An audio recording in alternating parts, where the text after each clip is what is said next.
ವಿಪರೀತ ಮಳೆ ಗಾಳಿಯಿಂದಾಗಿ ವಿದ್ಯುತ್ ಅವಘಡಗಳು ಹೆಚ್ಚಾಗ್ತಿವೆ. ಕರೆಂಟ್ ಶಾಕ್ ತಗಲಿ ಅಮಾಯಕ ಜೀವಗಳು ಬಲಿಯಾಗ್ತಿರುವ ಸುದ್ದಿಗಳು ವರದಿಯಾಗ್ತಿವೆ. ಈ ಹಿನ್ನೆಲೆ ಕರೆಂಟ್ ಶಾಕ್ನಿಂದ ಪಾರಾಗಲು, ಅಪಾಯ ತಪ್ಪಿಸಿಕೊಳ್ಳಲು ಈ ಪ್ರಾಣ ರಕ್ಷಕ ವಿಚಾರಗಳನ್ನು ತಿಳಿದುಕೊಳ್ಳಿ. ವಿದ್ಯುತ್ ಸುರಕ್ಷತಾ ಸಪ್ತಾಹ, ಅವಘಡ ತಡೆಗೆ ಇಲ್ಲಿವೆ ಸಲಹೆ. ಗಾಳಿ, ಮಳೆ, ಗುಡುಗು, ಸಿಡಿಲು ಜೊತೆಗೆ ವಿದ್ಯುತ್ ಅವಘಡ. ಕರೆಂಟ್ ಶಾಕ್ನಿಂದ ಪಾರಾಗಲು ಇವನ್ನು ತಿಳಿದುಕೊಂಡಿರಿ. ಇಂಧನ ಇಲಾಖೆಯಿಂದ ಜೂನ್ 26ರಂದು ಬೆಂಗಳೂರಿನಲ್ಲಿ ರಾಷ್ಟ್ರೀಯ ವಿದ್ಯುತ್ ಸುರಕ್ಷತಾ ಸಪ್ತಾಹ 2024 ಕಾರ್ಯಕ್ರಮ ಆಯೋಜಿಸಲಾಗಿತ್ತು. ಜೂನ್ 26ರಿಂದ ಜುಲೈ 2ರವರೆಗೂ ಕೂಡ ಈ ಸಪ್ತಾಹ ನಡೆಯಲಿದೆ. ಎಲೆಕ್ಟ್ರಾನಿಕ್ ವಾಹನಗಳಿಂದ ಆಗುತ್ತಿರುವ ಅವಘಡಗಳನ್ನು ತಪ್ಪಿಸುವ ಸಲುವಾಗಿ ಸಪ್ತಾಹ ಜಾಗೃತಿ ಕಾರ್ಯಕ್ರಮವನ್ನು ಆಯೋಜಿಸಲಾಗ್ತಿದೆ. ಈ ಕಾರ್ಯಕ್ರಮದಲ್ಲಿ ಮನೆಯಲ್ಲಿ ವಿದ್ಯುತ್ ಅವಘಡ ಸಂಭವಿಸದಂತೆ ಹೇಗೆ ನೋಡಿಕೊಳ್ಳಬೇಕು, ಅಪಾಯದಿಂದ ಹೇಗೆ ದೂರವಿರಬೇಕು ಸೇರಿದಂತೆ ಹಲವು ಸುರಕ್ಷತಾ ನಿಯಮಗಳ ಬಗ್ಗೆ ಮಾಹಿತಿ ನೀಡಲಾಗ್ತಿದೆ.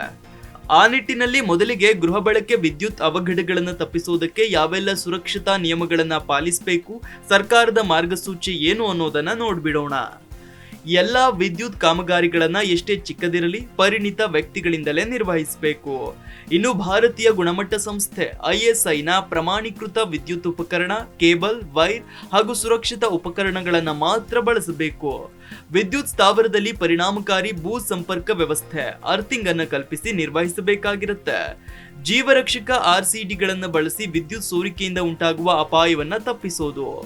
ಇನ್ನು ಭಾರಿ ವಿದ್ಯುತ್ ಪರಿಕರಗಳಾದ refrigerator, mixer, geyser, washing machine ಮುಂತಾದವುಗಳಿಗೆ 3 ಪಿನ್ ಪ್ಲಗ್ ಸಾಕೆಟ್ಸ್ಗಳಿರುವ ಪ್ರತ್ಯೇಕ ಸ್ವಿಚ್ ನಿಯಂತ್ರಣದಿಂದಲೇ ವಿದ್ಯುತ್ ಸರಬರಾಜು ಕಲ್ಪಿಸಿ 3ನೇ ಪಿನ್ಗೆ ಭೂ ಸಂಪರ್ಕ ಕಲ್ಪಿಸಬೇಕಾಗಿರುತ್ತೆ.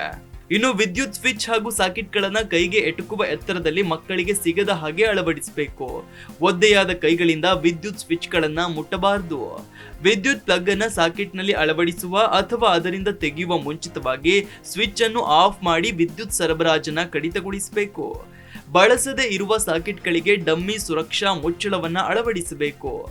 ಇನ್ನು ಒಡೆದು ಹೋಗಿರುವ ಅಥವಾ ಹಾಳಾಗಿರುವ ವಿದ್ಯುತ್ ಸ್ವಿಚ್ ಹಾಗೂ ಸಾಕೆಟ್ಗಳು ಕಂಡುಬಂದ ಸಂದರ್ಭದಲ್ಲಿಯೇ ಹೊಸದರೊಂದಿಗೆ ಬದಲಾಯಿಸಬೇಕು. ಇನ್ನು ನಿಯತಕಾಲಿಕವಾಗಿ ಆಗಾಗ ವಿದ್ಯುತ್ ಸ್ಥಾವರವನ್ನ ಪರಿಶೀಲನೆಗೆ ಒಳಪಡಿಸಿ ಸುಸ್ಥಿತಿಯಲ್ಲಿ ನಿರ್ವಹಿಸಬೇಕಾಗಿರುತ್ತೆ. ಇನ್ನು ಮುಂದುವರೆದು ಗೃಹ ಬಳಕೆ ವಿದ್ಯುತ್ ಅನ್ನ ನಿರ್ವಹಿಸುವ ಸಂದರ್ಭದಲ್ಲಿ ಗೊತ್ತಿರಬೇಕಾದಂತಹ ಅಂಶಗಳು, ವಿಚಾರಗಳ ಬಗ್ಗೆಯೂ ನೋಡೋಣ. ಅತಿಯಾದ ವಿಶ್ವಾಸದಿಂದ ವಿದ್ಯುತ್ ಕಾಮಗಾರಿಗಳನ್ನ ಸ್ವತಃ ನಿರ್ವಹಿಸಬಾರದು. ನಿಯಂತ್ರಣ ಸ್ವಿಚ್, ಕಂಟ್ರೋಲ್ ಸ್ವಿಚ್ ಅನ್ನ ಆಫ್ ಮಾಡದೆಯೇ ನ್ಯೂಸ್ ಔಟ್ ಆಗಿರುವ ಬಲ್ಬ್ ಅನ್ನ ಬದಲಾಯಿಸಬಾರದು. ಎಕ್ಸ್ಟೆನ್ಷನ್ ಕಾರ್ಡ್ಗಳನ್ನ ಬಳಸಿ ವಿದ್ಯುತ್ ಮಂಡಲದ ಮೇಲೆ ಹೆಚ್ಚು ಭಾರವನ್ನ ಹಾಕಬಾರದು. ಹಾಗೆ ಮನೆಯ ಛಾವಣಿಯ ಮೇಲೆ ಬಟ್ಟೆಯನ್ನು ಒಣಗಿಸಲು ಆಂಟೆನಾಗಳನ್ನು ಅಳವಡಿಸಲು ಬಳಸಲಾಗುವ ಕಂಬಗಳಿಗೆ ಸ್ಟೇ ತಂತಿಗಳನ್ನ ಸರ್ವಿಸ್ ಪೋಲ್ ಅಥವಾ ವಿದ್ಯುತ್ ದೀಪದ ಫಿಟ್ಟಿಂಗ್ ಇರುವ ಪೋಲ್ಗಳಿಗೆ ಬಿಗಿಯಬಾರದು. ವಿದ್ಯುತ್ ಕಂಬಗಳನ್ನ ಆಧಾರವಾಗಿ ಬಳಸಿ ಬಟ್ಟೆ ಒಣಗಿಸಲು ಸ್ಟೇ ತಂತಿಯನ್ನ ಬಿಗಿಯಬಾರದು. ಈ ವಿಚಾರಗಳು ವಿದ್ಯುತ್ ಅವಘಡ ತರಬಹುದು, ಹಾಗಾಗಿ ಎಚ್ಚರದಿಂದಿರಿ. ಸಾರ್ವಜನಿಕರಿಗೆ ವಿದ್ಯುತ್ ಸುರಕ್ಷತಾ ಮಾರ್ಗಸೂಚಿಗಳು. ಇನ್ನು ಸಾರ್ವಜನಿಕರಿಗೆ ಸರ್ಕಾರದಿಂದ ನೀಡಲಾಗಿರತಕ್ಕಂಥ ವಿದ್ಯುತ್ ಸುರಕ್ಷತಾ ಮಾರ್ಗಸೂಚಿಗಳ ಬಗ್ಗೆ ಕಣ್ಣಾಯಿಸುವುದಾದ್ರೆ, ತುಂಡಾಗಿ ನೆಲದಲ್ಲಿ ಬಿದ್ದಿರುವ, ತುಂಡಾಗಿ ಮರದ ಮೇಲೆ ಬಿದ್ದಿರುವ ಅಥವಾ ಜೋತು ಬಿದ್ದಿರುವ ವಿದ್ಯುತ್ ತಂತಿಗಳು ಕಂಡುಬಂದಲ್ಲಿ ಅದನ್ನ ಸ್ಥಳಾಂತರಿಸುವ ಪ್ರಯತ್ನ ಮಾಡಬಾರದು ಹಾಗೂ ತಂತಿಯಿಂದ ಕನಿಷ್ಠ 10 ಮೀಟರ್ ಅಂತರದಲ್ಲಿರಬೇಕು. ಕೂಡಲೇ ಸ್ಥಳೀಯ ವಿದ್ಯುತ್ ಸರಬರಾಜುದಾರರ ಕಚೇರಿಗೆ ವಿಷಯ ತಿಳಿಸಬೇಕು. ವಿದ್ಯುತ್ ಮಾರ್ಗವನ್ನ ಹೊತ್ತ ಕಂಬಗಳಿಗೆ ಜಾನುವಾರುಗಳನ್ನ ಕಟ್ಟಬಾರದು.